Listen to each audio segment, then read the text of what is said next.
Hello and welcome back to All Things Money. I'm your host, David Blain.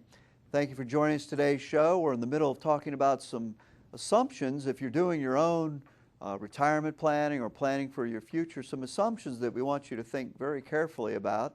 Of course, if it's not something you choose to do, we would welcome you to give us a call. Our number is 252-633-0107, or email us here at the show, allthingsmoney@DLBlain, or head on over to the website, dlblain.com, and see what we're all about. This is what we do every day, is help people work through these issues.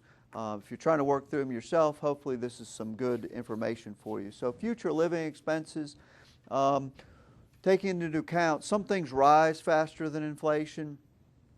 Some things have been declining in absolute price relative to inflation. As you get older, the mix of things that you're spending money on does not matter. So for example, we know that college costs are rising a lot faster than inflation. So if you're in that age where you're saving for your children's college, maybe you need to put a little bit away. If you're 75 years old, and well, maybe you're paying for your grandkids, but assume you're not paying for your grandkids, well, you don't have to worry about that portion of society, that inflation. You do need to worry about health care. And so looking at the mix as you go through life, the mix of costs.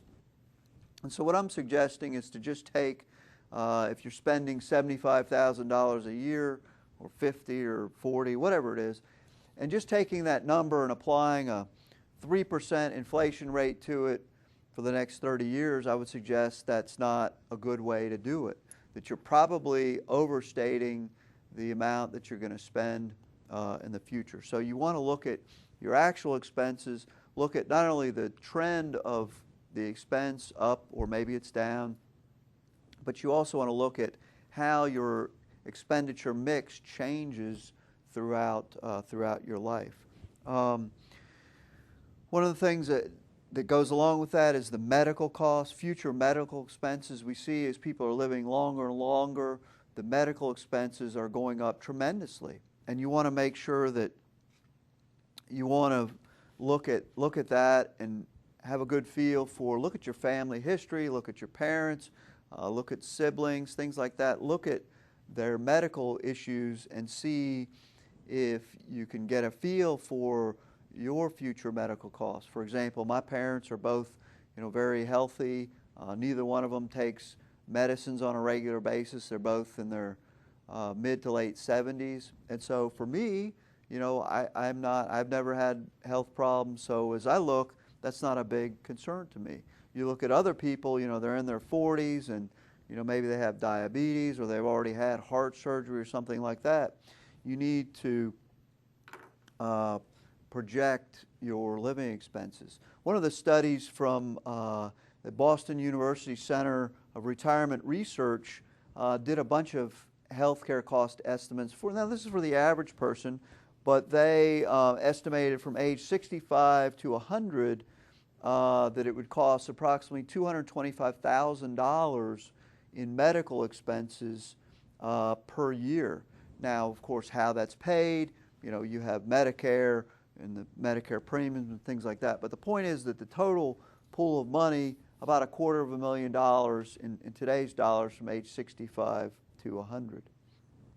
One of the things that we also want you to take into account when you're looking at your retirement projections, of course, is the returns of investment assets. Now, this is a big one with the decline of pension investments, the uncertainty surrounding Social Security, especially pension estimates of local and state governments. They cannot print money, and so they have to take money from taxes, they take employee contributions, and they go and they invest it. The same thing with companies that have a defined benefit pension plan. Or you out there, investing in your 401k, your IRA. One of the things that is so important, so critical to that is the estimated rate of return. And this is where people get into problems, significant problems. A couple weeks ago when I was traveling, my colleague from the office, John Jertson, did a show, and he talked about the pension assumptions and how companies and state and local governments are just fooling themselves by assuming these 8% rate of returns. Well, I've got news for you. An 8% rate of return on a balanced portfolio, having some stocks and some bonds in there, is not a realistic estimate. And so as you're projecting your own savings and growth and things like that, you certainly look at historical amounts. You look at the historical experience of stocks and bonds and things like that, and you see that since 1926, U.S. stocks have returned somewhere around 9–10%. That does not mean that it's guaranteed. It doesn't mean that it's going to be that way going forward. In fact, as you look at the time period of the United States, in 1900, the United States was an emerging market. And so we saw the ascendancy of the United States into this global superpower, and along with it, its market returns. There's some data for other countries going back a number of years.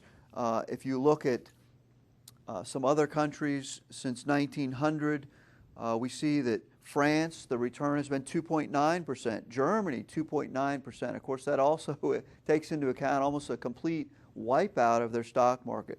Spain, 3.4%.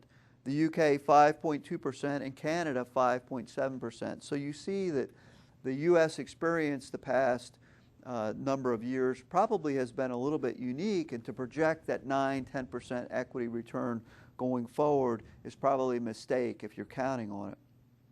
We think that more like a 6–7% rate of return is a more realistic projection going forward. And so if you have a mix of stocks and bonds, that's about the best that you're going to be able to do.